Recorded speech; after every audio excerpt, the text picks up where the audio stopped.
Hi everyone. So we got kind of cut off in our last slide.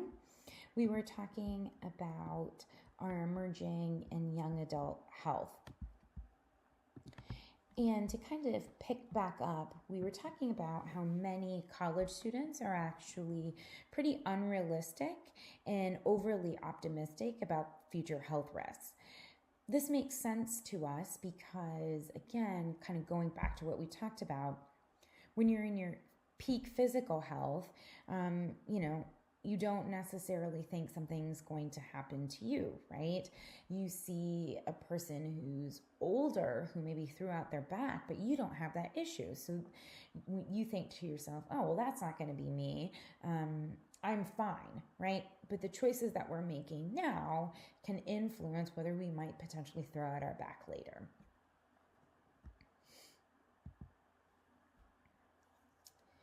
As we progress into older adulthood, we start to see kind of some differences emerging as issues of health. One area your book really spends a lot of time talking about is Alzheimer's disease. And Alzheimer's disease is linked to aging. 17% of US adults aged 65 to 74 do have some type of disability. 50% of US adults are free of disability until the age of 85. So we actually have, a good number of older adults that may not have any type of disability, right? So, while we do see some slowing and aging, this doesn't necessarily have to be the case for every person as they get into older adulthood. We think about kind of chronic disorders. These tend to have pretty slow onset. They tend to have a very long duration. We oftentimes see a higher rate for these things for chronic disorders with males. And things like arthritis, heart conditions, diabetes, asthma. But these are examples of chronic disorders. We see differences in terms of type and variation in gender based on each of these chronic disorders. We also know that women and men experience health and the healthcare system a little bit differently. Males in general tend to inadequately use the healthcare system. Most males aren't going to the doctor sort of preventatively, but maybe going after something is a really big problem or that something doesn't go away. There have been some studies also just looking at the differences for men and women and how they experience the healthcare system as well. So up until, fairly recently, medicine has tended to be a male-dominated profession. We have seen some sub-areas in medicine that may have more females than males, but overall there tends to have been a bias for males being a part of the profession more so than females. Again, we're starting to see some of these gender differences not being so pronounced. But what we do know is that gender bias does affect medical research. And most research tends to be conducted with men. And if that's the case, then the results that we find out may not be applicable for women. Think about IBS, irritable bowel syndrome. Women actually are more sensitive. In a study that was done, they were also found to have pain centers in the brain that light up for women in different areas than what lights up for men. So what this means is that IBS, the experience of IBS, might be different for men than for women. But if we're conducting a research study and the research study only has higher number of men in the study than women, then what we end up finding out from that research study may not actually help us with women who are coming in with some of that symptomology for IBS.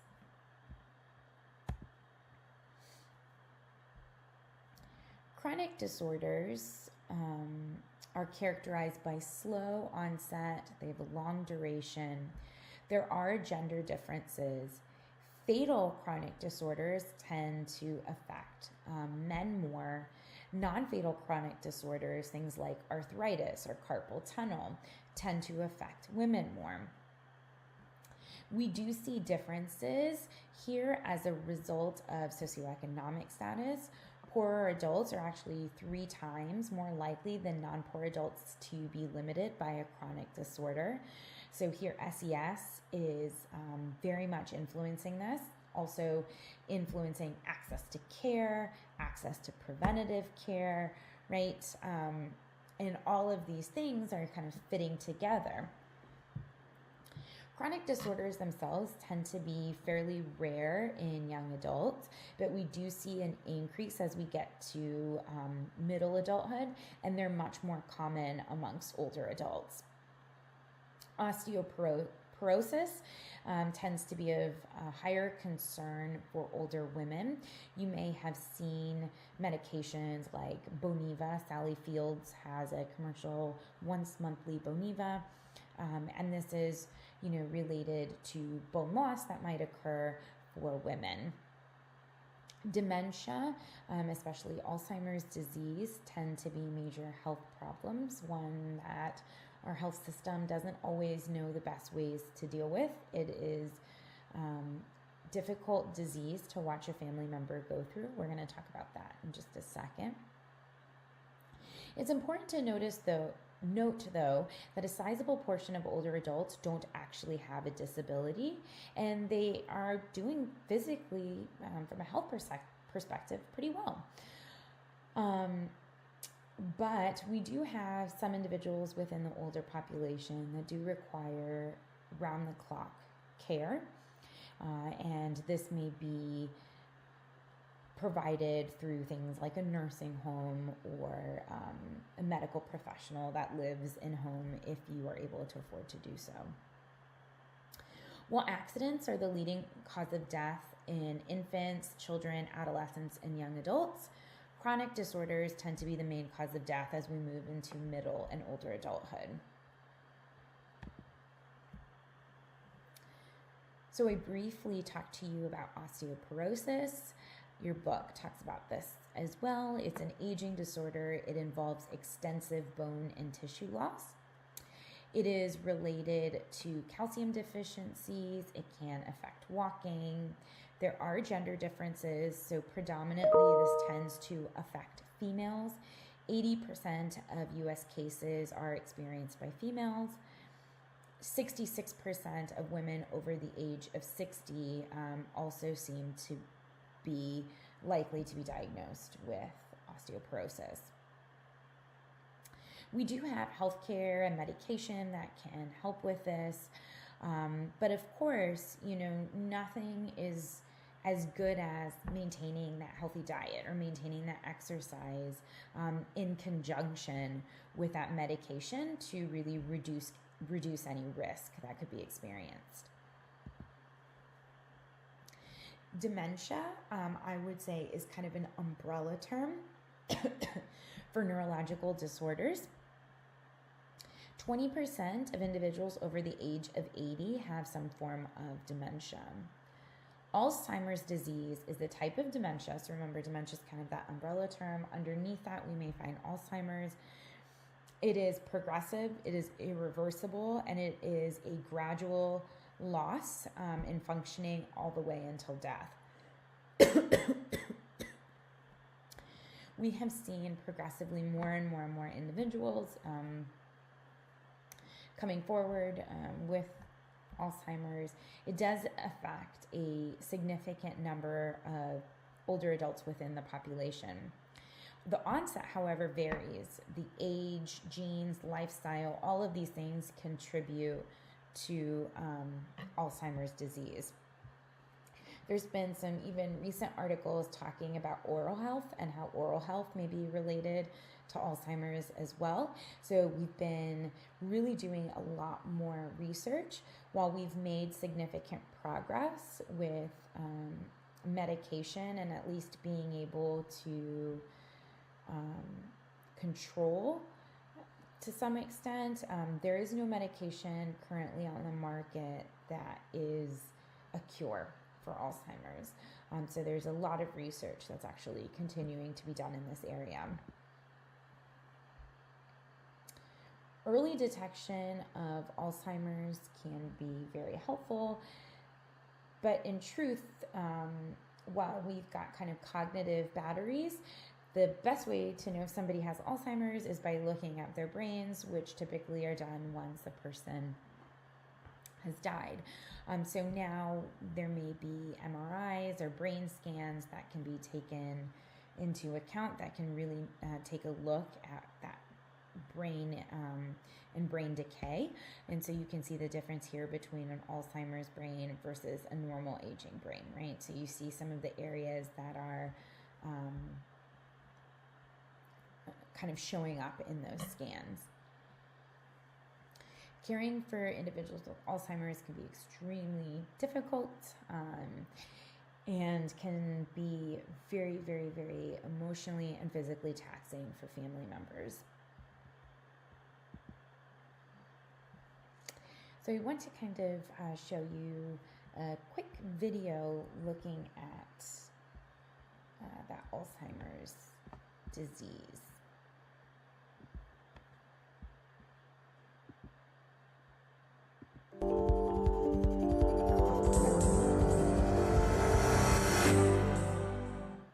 My memory, I think, is good. I think it's good. But I mean, I know telephone numbers and my car and everything else. But sometimes it gets blurry. My memory? I think it's pretty good. But important things I don't seem to remember. If I could, I would be out of college. I was in denial about how bad the Alzheimer's was. But I saw it progressing. It was getting worse. He was sleeping more and more. He was just like out of it sometimes. My dad was able to do everything, and now he's able to barely care for himself. William and Harvey are just two of the 5.3 million people in the United States living with Alzheimer's disease, according to the Alzheimer's Association, and a new case is diagnosed every 70 seconds. Alzheimer's disease is what we call a progressive neurodegenerative disease, and that's just a fancy way of saying that cells in the brain, or neurons, are dying because of the disease process. While no one really knows what causes Alzheimer's, some of the signs include impaired memory, restlessness, language deterioration, emotional apathy, impaired behavior, and confusion. And the family is great. We had 2 sons, and one was a PhD, and I can't remember the other one. My father, he used to own a gin mill, then he went into the butcher shop business, and he also delivered beer and soda around town to people working for him. It was an interesting life. He made it interesting, so did my mother. And they're still both around, too, and I'm 92 years old. How about that? If memory changes lead to real functional problems, people are not recognizing people that they've known for years. People are forgetting how to get to places they've gone to for years. Or people just aren't able to remember things that they used to be able to remember, to the point that it's affecting their ability to live their life, to carry out their daily tasks. That's when it's time to seek the help of a professional. That's when Linda decided she needed some assistance. People would come to the house and he would just let them in. Strangers, perfect strangers, he would let into the house. And they would stay for hours. And I would worry that they'd be walking around my house, checking it out for later, or possibly taking things. Or I didn't know, he was signing contracts for services that we didn't need. Now Linda takes Harvey to a special day center for Alzheimer's patients, where he spends time with his new friend William and a dozen other patients. Both men are living more stimulating lives as the day center helps them to adjust to their future.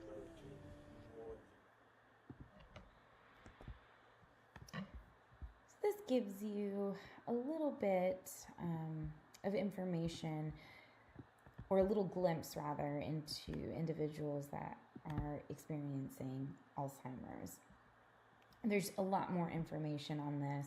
If you ever want any, I'm happy to kind of pass some of that information along. Another type of dementia is Parkinson's disease. This is chronic and progressive, but it also is accompanied by muscle tremors. If you know about Muhammad Ali, he was known to have Parkinson's disease. I'm going to show you a clip here of Michael J. Fox. Both of these have been celebrities who have been known for that Parkinson's disease.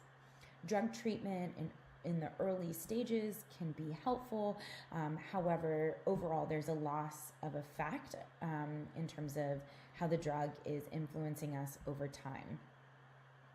There has been some research done on sort of deep brain stimulation that has been promising, but nothing that's been widespread that's been used. So let's take a look at this clip very quickly with Michael J. Fox.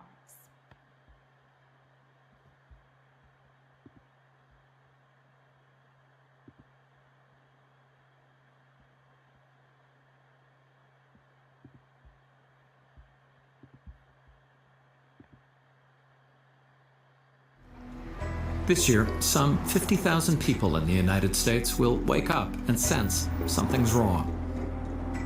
They're more likely to be men than women, more likely to be people my age. But sometimes that unwelcome wake-up call arrives when you're young, when your career is just taking off. Since you're obviously not a patient and I'm not getting anywhere, tell me where I can find a guy named Lou who drives an ambulance. I'll get out of your life. I'm Lou. I was doing a film in Florida and was partying pretty good, and I was used to waking up in not in great shape. But I woke up one morning and my pinky was twitching, and it was just persistent. And I realized that it just there's nothing I could do to stop it. I thought, is this like DTs? Who gets DTs in the pinky? You know, with a lot of injury, a lot of catastrophic illness, it's like stepping off a curb and getting hit by a bus. But with Parkinson's, it's like actually being stuck in the middle of the road while the bus is coming. And you can hear it. You have no idea how big it is. You have no idea how fast it's going. You have no idea whether it's going to hit you all the way or just going to graze you and screw you up. It's a lot to think about.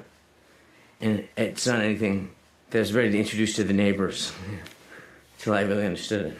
Do you remember a time when you were at peace with the bus coming? There was a time I was talking to my therapist, and I said everything was great in my life. I'm wonderful, my kids, my wife, my work was going well. But I said to her, I feel like I'm still waiting for the other shoe to drop. And she said, you have Parkinson's. The shoe already dropped. And it was just this wow. I just went, wow, you're right. And what are they going to do to me?